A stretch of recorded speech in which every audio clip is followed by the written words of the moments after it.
Now earlier I mentioned that a central angle has, has the center as the vertex, and it's equal to the measure is equal to the arc. So if this is x degrees, then the arc is also x degrees. Now sometimes, let me go back to using the shapes. Okay, sometimes you have two circles. Let's try to make them congruent to each other. Okay. So now here's a property right here that I'm going to illustrate to you. It's called the central angle theorem. It's this one in the middle. So let's say I have two central angles. Okay, I'm not just gonna label them because it's gonna take us a long time to do that, but I'm just gonna draw them here. Okay, so let's pretend that these two angles are congruent. So let's pretend they are angle A and angle A prime. So A prime is just like an A with apostrophe, just so we would know that, oh yeah, they are the ones that are partners, right? Okay, so this is angle A, this is A prime.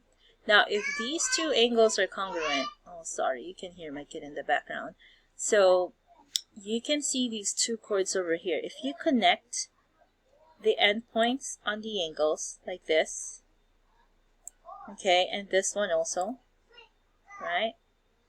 Okay, so if I need something, highlighter.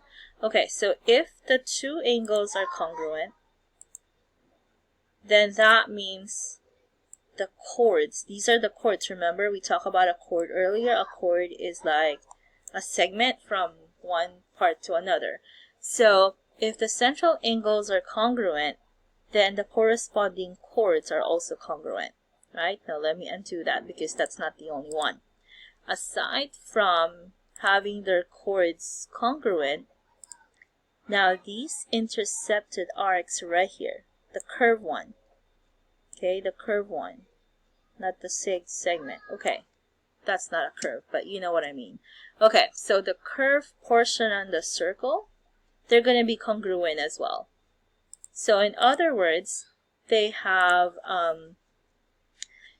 three congruent parts: the central angle, and then the chord, which is that one, the green one, and then the arc, which is this.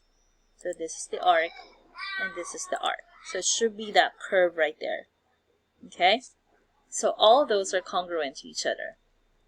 Now, oh, I wrote it down over here so you can easily look at your notes. So congruent central angles means congruent chords, which also means congruent intercepted arcs.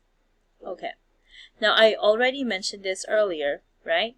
That if a line is tangent, so you see how it does in Edgenuity, it spirals through, so it keeps repeating. So it's really important that you write down some notes because you might, see the same concept in a bit.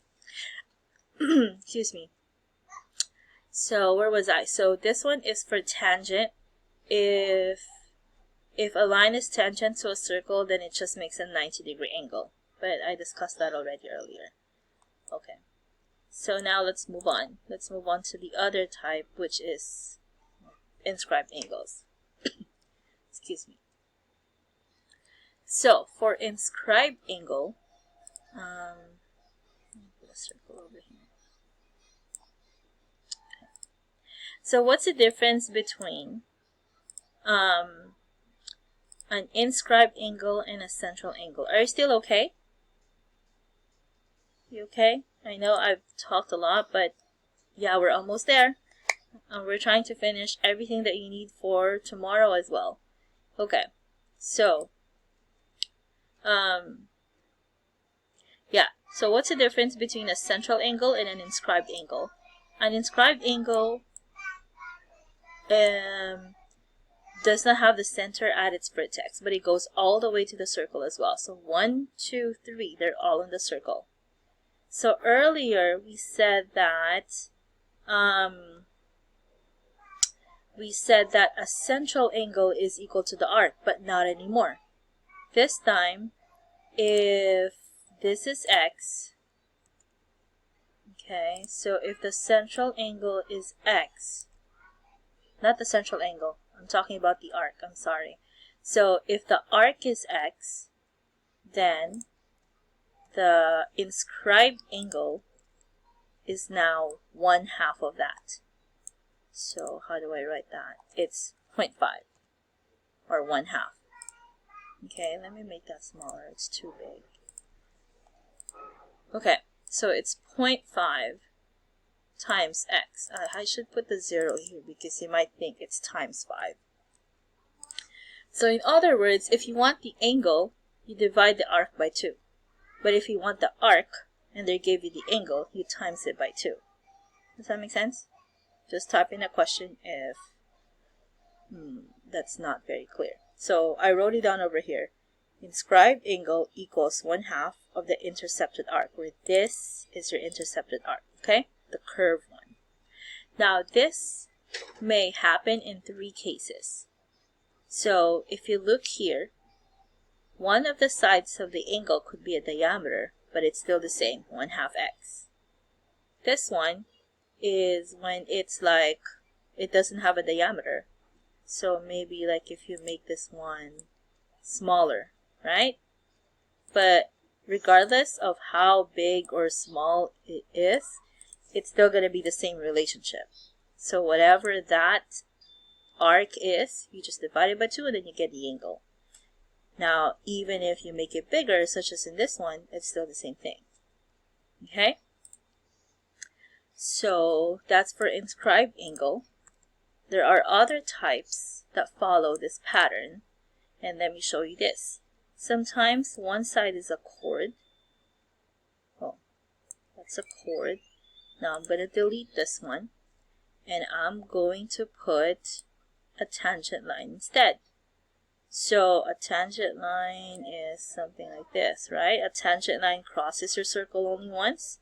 Okay, so where is the angle that we're looking at now? The angle that we're looking at is this angle here. There. Then maybe you're wondering, oh, Ms. Arciaga, you just said that's 90 degrees. No, not necessarily 90 degrees because this is not a radius, remember? If it's a radius, it's automatically 90. But if it's not a radius, if it's a chord, it's different. That's why it's called tangent chord theorem. Alright, so that means this angle here, the pink one, will be 1/2 again of this x. The arc is from here to there.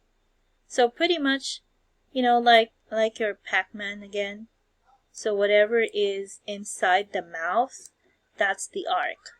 And in order to find the angle, just get 1/2 of it. Okay. So what else?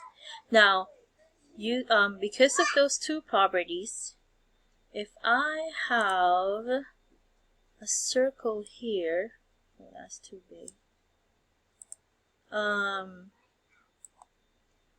Okay, with 2 inscribed angles, meaning that's one, and then let me put another one here.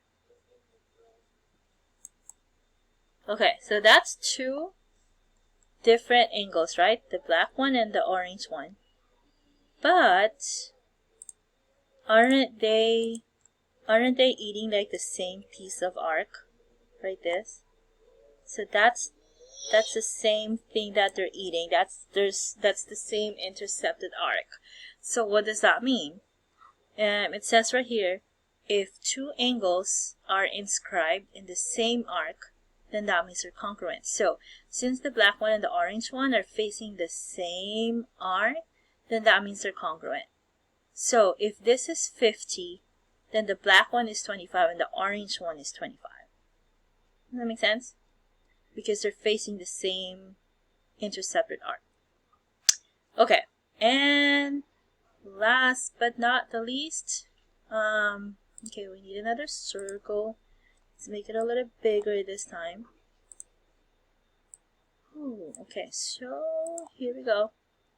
If I have a quadrilateral, remember we were talking about four-sided shapes earlier, could be a rectangle or a square or anything. Oops, I missed that.